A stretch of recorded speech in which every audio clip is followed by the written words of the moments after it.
नमस्कार, आप देख रहे हैं जोहार झारखंड। आपके साथ मैं हूं ऋचा शर्मा। पूरे देश के साथ ही झारखंड में भी कोरोना ने कहर मचा रखा है। हालांकि संक्रमितों की संख्या में कमी से राहत मिलती दिख रही है। लगातार 2 दिनों से मरीजों की संख्या में कमी देखी जा रही है। पिछले 24 घंटे की बात करें तो 3749 नए कोरोना मरीज यहां पर मिले हैं, जबकि गुरुवार को 4000 मरीज मिले थे। वहीं बुधवार को 4753 नए मरीज मिले। इस तरह से अब नए मरीज मिलने के दर में गिरावट आने से संकेत मिलने लगे हैं। इसके साथ ही अब सक्रिय संक्रमितों की संख्या 33,189 हो गई है। हालांकि शुक्रवार को 3 संक्रमितों की मौत के साथ ही राज्य में कोरोना से मरने वालों की संख्या 5192 तक पहुंच गई है। कल रांची में सबसे अधिक 1355 कोरोना संक्रमित मिले हैं। तो लगातार ये आंकड़े बढ़ रहे हैं और एक एक करके मरीजों की संख्या भी यहां पर बढ़ती दिख रही है। हालांकि प्रशासनिक तैयारी भी साफ देखी जा सकती है।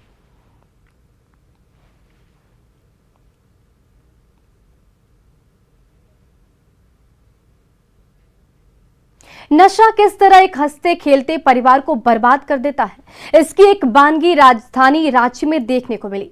रांची के बड़ा तालाब के किनारे एक 9 साल के बच्चे का शव बरामद हुआ। दरअसल 2 दिन पहले 13 जनवरी को इस बच्चे की मां का शव बड़ा तालाब के किनारे से ही बरामद किया गया था। पुलिस के मुताबिक नशे ने एक हंसते खेलते परिवार को पूरी तरह बर्बाद कर दिया। महिला का पति कौशिक बनर्जी की लॉकडाउन में नौकरी छूट गई थी, जिसके बाद से वो नशे की लत का शिकार है।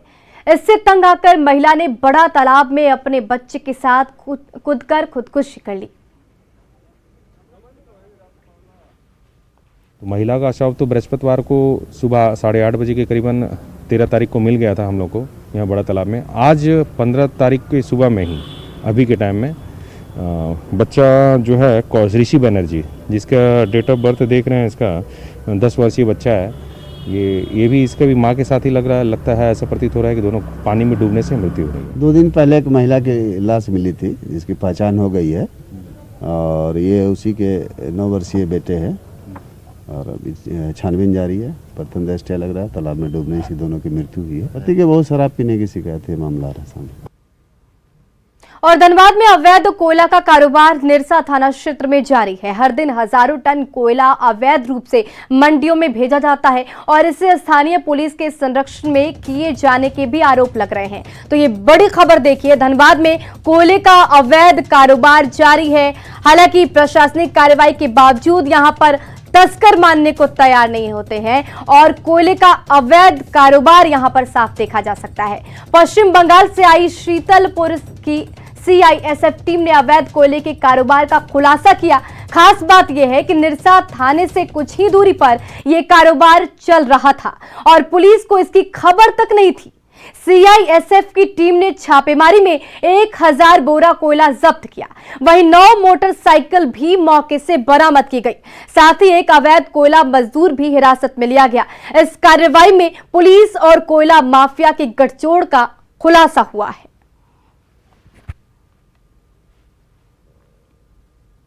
कोयला लेने आए थे सर हम। क्या चीज़ है? भट्ठा जलाने के लिए हम सर। भट्ठा जलाने के लिए? नहीं सर, चूल्हा में जलाने के लिए। चूल्हा में तो रात में क्या जरूरत है, दिन में मिल जाता है कोयला। तो शाम को आए थे सर। स्कूटर लेके आए हैं? नहीं सर, मेरा कोई चीज नहीं है सर, हम गरीब आदमी है। तो ईंटा पड़ने वाला को स्कूटर कहाँ से रहेगा सर? तो इस पूरे मामले पर कई सवाल भी उठ रहे हैं। सवाल है कि थाने के पास ही कोयले का अवैध कारोबार कैसे जारी था। तो ये बड़ा सवाल न्यूज़ 18 की तरफ से कि आखिर यहां पर अवैध कारोबार वो भी थाने के पास कैसे जारी था। क्या पुलिस को इसकी जानकारी नहीं थी, और अगर जानकारी थी तो इसे अब तक क्यों नहीं रोका गया। तो ये बड़ा सवाल न्यूज़ 18 की तरफ से। इस साल हजारों की तादाद में झारखंड के नौजवान रोजगार की तलाश में पलायन करते हैं। राज्य से जाते तो हैं, लेकिन आंखों में सपने लेकर, लेकिन वापस लौटते हैं तो पीड़ित बनकर। ऐसा ही हाल झारखंड के इन 6 बेटियों के साथ हुआ, जिनके साथ बेंगलुरु में काम के नाम पर ले जाकर मानसिक शोषण किया गया। ना खाने को भरपेट निवाला दिया, ना घर वालों से बात करने की इजाजत ही दी। इतना ही नहीं, बल्कि संचालकों ने लड़की को मारपीट करने की धमकी तक दी। वहां से छूटकर रांची पहुंची ये लड़कियां अब फिर बाहर नहीं जाना चाहती, साथ ही राज्य सरकार से घर में ही काम देने की मांग भी कर रही हैं। झारखंड में हर साल हजारों लोग पलायन करते हैं, बाहर रोजगार के लिए जाते हैं। जाते तो हैं आंखों में सपना लेकर, पर वापस जब लौटते हैं तो पीड़ित बनकर लौटते हैं। किसी के साथ मारपीट हो या हुआ होता है तो किसी के साथ दुर्व्यवहार। ऐसे ही हमारे साथ यहाँ 6 झारखंड की बेटियां मौजूद है जो वापस वहाँ पर परेशान प्रताड़ित होकर उनको रेस्क्यू कर वापस लाया गया है। प्रॉब्लम हो रहा था, प्रॉब्लम का सोल्यूशन नहीं किया जा रहा था। जैसे कि पानी का दिक्कत हो गया, वार्डन से अगर पूछते हैं तो वो बोलती है कि तुम लोग कंपनी में जाके बोलो।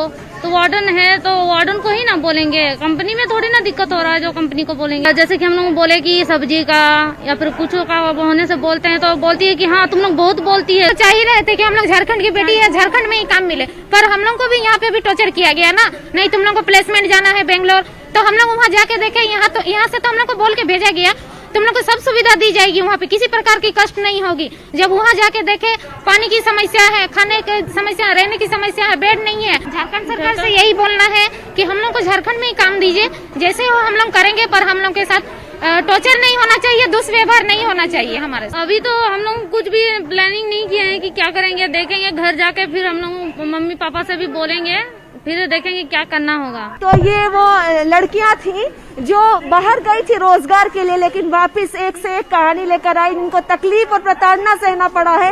लोग सीधे इनके मुंह पर है कि दोबारा झारखंड छोड़कर कभी नहीं जाएंगी। डर इतना है कि दोबारा यहाँ से कभी झारखंड छोड़कर दूर नहीं जाना चाहती हैं। ऐसे में उम्मीद करती हूँ कि सरकार यहाँ तक पहुँचे, झारखंड की बेटियों को झारखंड में रोजगार दिलाए ताकि पलायन न करना पड़े और दोबारा पीड़ित होकर वापस न लौटना पड़े। कैमरा पर्सन संत के साथ रूपाली त्रिपाठी, न्यूज़ 18 रांची। और इधर रांची में न्यूज़ 18 की खबर का बड़ा असर हुआ है। रांची में बीएनआर चाणक्य के होटल प्रबंधन पर एफआईआर दर्ज कर ली गई है। तो ये अपडेट और ये बड़ी खबर हम आपको बता रहे हैं, जहां पर न्यूज़ 18 की खबर का बड़ा असर हुआ है। बीएनआर चाणक्य होटल प्रबंधन पर एफआईआर दर्ज कर ली गई है।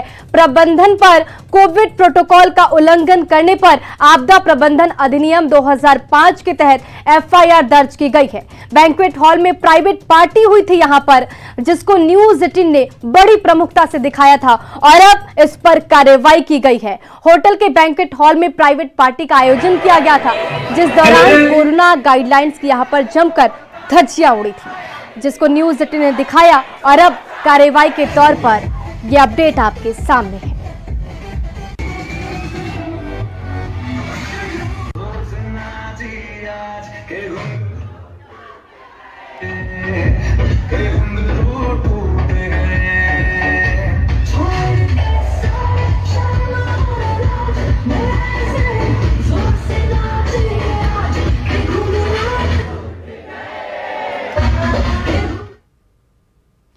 रांची के सोनाहातू से नवजात बच्चे के ह्यूमन ट्रैफिकिंग मामले की जांच में पुलिस जुट गई है।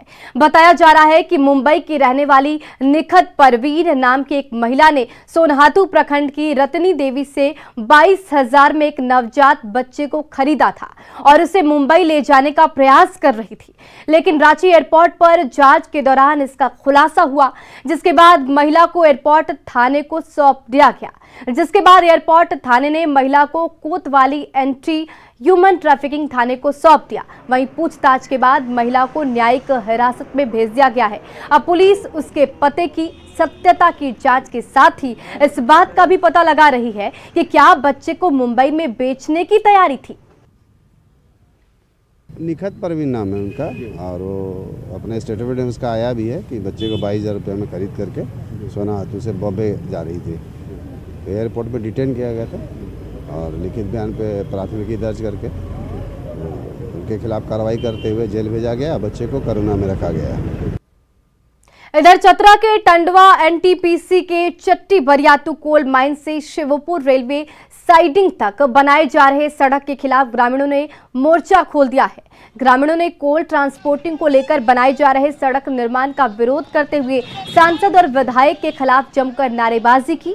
आपको बता दें कि सड़क निर्माण के लिए आज सिमरिया विधायक किशोर कुमार दास सड़क का शिलान्यास करने वाले थे, लेकिन ग्रामीणों के कड़े विरोध के कारण विधायक ने शिलान्यास कार्यक्रम को रद्द कर दिया।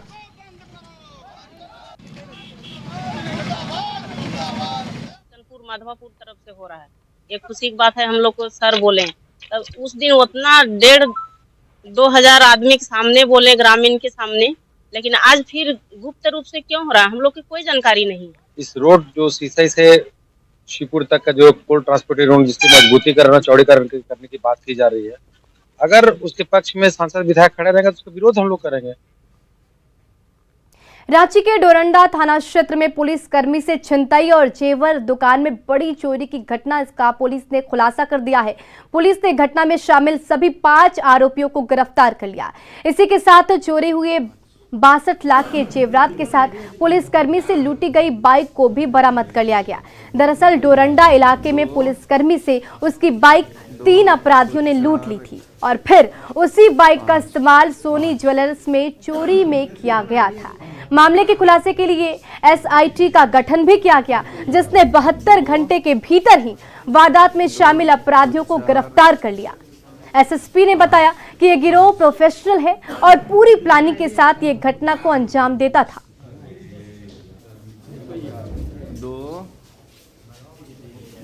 ये लोग कहीं ना कहीं सारे इलाके से बिलोंग करते हैं। उसमें 1-2 लोकल लड़के भी हैं जो डोरंडा से बिलोंग करते हैं। सबका क्रिमिनल बैकग्राउंड है, सबका उठना बैठना खाना पीना है।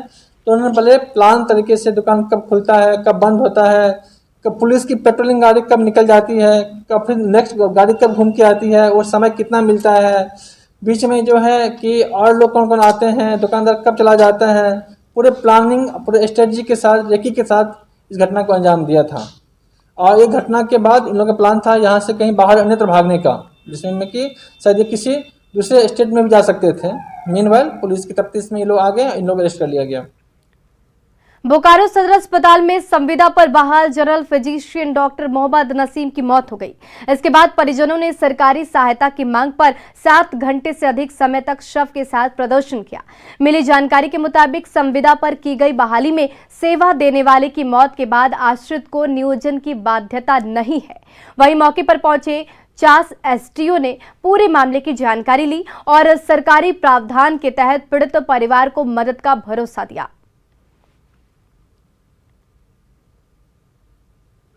लेकिन हम जो है ना, हम लोग राइडर के माध्यम से उनके आश्रितों का बहाली डीसी साहब के अनुशंसा पर हम कर सकते हैं, इतना हमको जानकारी है। अनुबंध में ये काम कर रहे थे यहाँ पे, और जो प्रोविज़न है नौकरी देने का, उसके तहत नौकरी देने का सवाल होगा तो हम इनको बढ़ चढ़ कर रिकमेंड करेंगे और उसको करवाएं। ये मामला सभी के संज्ञान में है, डीसी सर के संज्ञान में है, मेरे संज्ञान में है और सिविल सर्जन साहब के संज्ञान में है, उनकी टीम के संज्ञान में है। तो हमारे रूल्स के अकॉर्डिंग प्रोविज़न होगा तो हम लोग उनको। धनबाद में बच्चों के मामूली विवाद में 2 पड़ोसी आपस में भिड़ गए। इस मारपीट में 6 लोग घायल हो गए। पाथरडी थाना क्षेत्र के चासनाला श्रमिक कल्याण बस्ती की ये घटना है। स्थानीय लोगों ने सभी घायलों को चासनाला सीएचसी में भर्ती कराया। घायलों में महिला और बच्चे भी शामिल हैं। बताया जा रहा है कि गाली देने से विवाद शुरू हुआ था, जिसे तत्काल शांत करा दिया गया, लेकिन इसके करीब 1 घंटे बाद दूसरे पक्ष ने लोहे के रॉड और लाठी डंडे से हमला बोल दिया, जिसमें लोग घायल हो गए। पुलिस पूरे मामले की छानबीन में जुट गई है। विवाद था, उसी में समझौता हो गया था। परिवार आया और सब कुछ समझा दिया था, कोई दिक्कत नहीं है बाबू जी, आप बढ़िया से रहिए। देखिए हमारा घर में नहीं रहने के कारण वो लोग आ करके घर में 10 लड़का मिल करके और मर्द बच्चा लेकर के सबको मारपीट करके। कौन किया? राजू पासवान। अच्छा। राजधानी रांची में आज सुबह से ही बारिश और ठंड की वजह से कनकनी बढ़ी हुई है।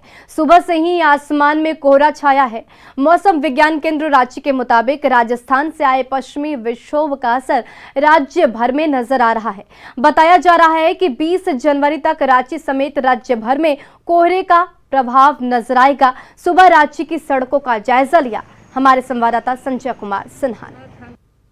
राजस्थान से आए पश्चिमी विक्षोभ का राजधानी रांची के मौसम पर क्या असर पड़ रहा है आप देख सकते हैं। इस समय मौजूद है राजधानी रांची के मेन रोड में, किस तरह सड़कों पर कोहरा है आप देख सकते हैं। बीती रात बारिश भी हुई है और बारिश होने के बाद ठंड और कनकनी भी बढ़ी है और लोग सुबह में जो लोग काम पर निकले हैं किस तरह काम पर जाने के बजाय अलाव की शरण में हैं। यहाँ कुछ लोग हमारे साथ हैं। ठंड जो देख रहे हैं, कोहरा भी है। ठंड कितनी ज़्यादा लग रही है आप लोगों को? हाँ भाई, ठंड तो है ही है। हाँ। ठंड है, बारिश हुआ, पत्थर गिरा, देख रहे हो कोहरा कैसे गिर रहा है। क्या करते हैं आप? हम रिक्शा चलाते हैं। ये ठंड ज़्यादा है, आप लोग अलाव के से गर्मी भी ले रहे हैं, लेकिन जरा ये बताइए कि क्या कहीं से ऐसा है कि मास्क नहीं लगाना है? ऐसा कुछ मास्क लगाना है सभी को है? सभी को मास्क लगाना है। मास्क लगाना है, हाँ। चलिए ये बताइए कि ठंड आप लोग करते क्या हैं? क्या काम छोड़कर आग ताप रहे हैं? हाँ, काम छोड़ के आग ताप रहे हैं अभी। तो यहाँ पर देख रहे हैं कि आइए, घबराइए मत, है ना, है ना, नहीं घबरा नहीं। मेरा कहना कि ठंड ज़्यादा है, आप लोग से ये कर रहे हैं। यहाँ पर क्या करते हैं? फॉल सीलिंग का काम करते हैं। अभी ठंड का मौसम में आग तापने के लिए आए हैं। अच्छा, ये मालूम है ना कि संक्रमण भी बढ़ रहा है। हाँ, तो वो तो जरूरी है मास्क लगाना। तो मास्क लगाए हैं? अभी तो नहीं लगाए हैं। क्यों? अभी तो चाय पीने के लिए आए थे। हाँ। ठंड के कारण आग मिल गया, तापने लगे आग। ठंड के कारण आग दिखा तो आग तापने लगे।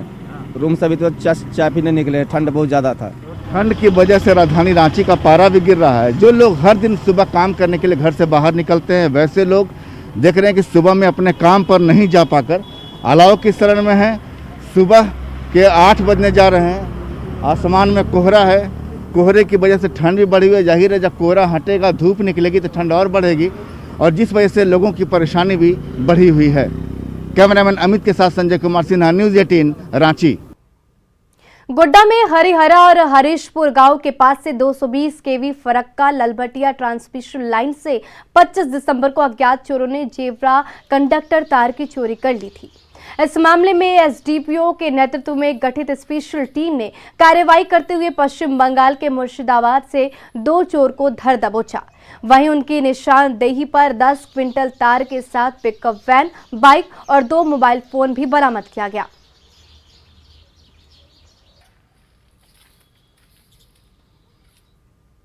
रांची में बिजली विभाग के राजस्व में बढ़ोतरी को लेकर बिजली बिल वसूली टीम का गठन किया गया। जो लोग किस्तों में बिल जमा कर रहे हैं और उनका बिजली कनेक्शन नहीं काटा जाएगा। वहीं जिन लोगों ने 3 महीने में बिल का भुगतान नहीं किया या फिर 10,000 से अधिक का भुगतान बकाया है, उनके कनेक्शन काटने के निर्देश भी यहां पर दे दिए गए हैं। बिजली विभाग की वसूली टीम रांची एरिया बोर्ड के 5 प्रमंडल में जाकर ये अभियान पूरा करेगी। बकायेदार जो भी है, जिनका बकाया ज़्यादा है, पहले हम लोग 10,000 से ऊपर वाले बकायेदारों को लाइन काटेंगे, फिर उसके बाद 5,000 के ऊपर जो भी जिनका भी बकाया है उनको भी काटेंगे।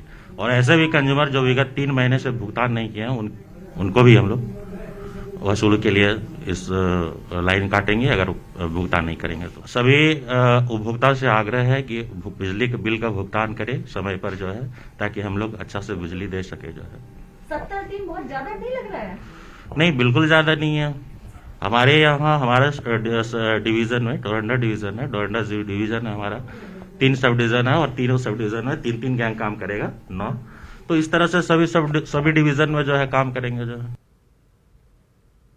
धनबाद में आवास प्लस योजना का लाभ लेने के लिए लोग सरकारी दफ्तरों में अधिकारियों का चक्कर लगाने को मजबूर है। दरअसल साल 2018 में आवास प्लस योजना का लाभ लेने के लिए एक सर्वे किया गया था, लेकिन इसके लाभुकों की तस्वीर वेब लिंक में अपलोड नहीं की जा सकी। ऐसे में जिले के करीब 732 लोगों को इसका लाभ नहीं मिल सका है। डीडीसी ने कहा कि तकनीकी समस्या से सरकार को अवगत करा दिया गया है और आगे के निर्देश का इंतजार किया जा रहा है।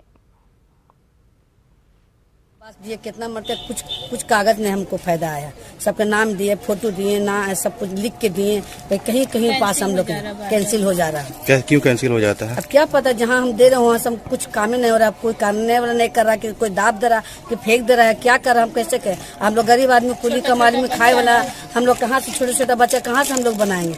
आज घर गिर गया, हम लोग कहाँ सोएंगे, कहाँ बाल बच्चा के लिए जाकर रखेंगे? आवास प्लस में उसका आवंटन वगैरह में प्रॉब्लम है, उसको देने में प्रॉब्लम है। इसके लेकर के हम लोगों ने इसकी सूचना राज्य सरकार को दिया है कि पूरे धनबाद प्रखंड का जितने सर्वे था, जो 18 में वेब लिंक से अपलोड किया जाना था, वो फोटो अपलोड नहीं होने से वहाँ के लाभों को लाभ नहीं मिल पा रहा। पूर्वी सिंहभूम में एक ऐसा गांव है जिसका 2 जिला और 2 विधानसभा क्षेत्र के चक्कर में आज तक विकास नहीं हो पाया है। हम बात कर रहे हैं धोबो डुंगरी गांव की, जो पूर्वी सिंहभूम और सरायकेला जिले के एक साथ पोटका और सरायकेला विधानसभा की सीमा विवाद में उलझा है। गांव में कुल 25 घर हैं, जिसमें 10 घर सरायकेला जबकि 15 घर पोटका में आते हैं। गाँव की सबसे बड़ी समस्या सड़क की है। लोगों ने इसके लिए विभागीय अधिकारियों से शिकायत तक की और सीएम तक जाकर गुहार लगाई, लेकिन कोई सुनवाई नहीं हुई। वहीं गांव में पेयजल की भी समस्या आम है, अब तक इसका समाधान नहीं हो सका है। तो फिलहाल इस बुलेटिन में बस इतना ही। बने रहे न्यूज़ 18 बिहार झारखंड के साथ, क्योंकि न्यूज़ 18 पर खबरों का सिलसिला लगातार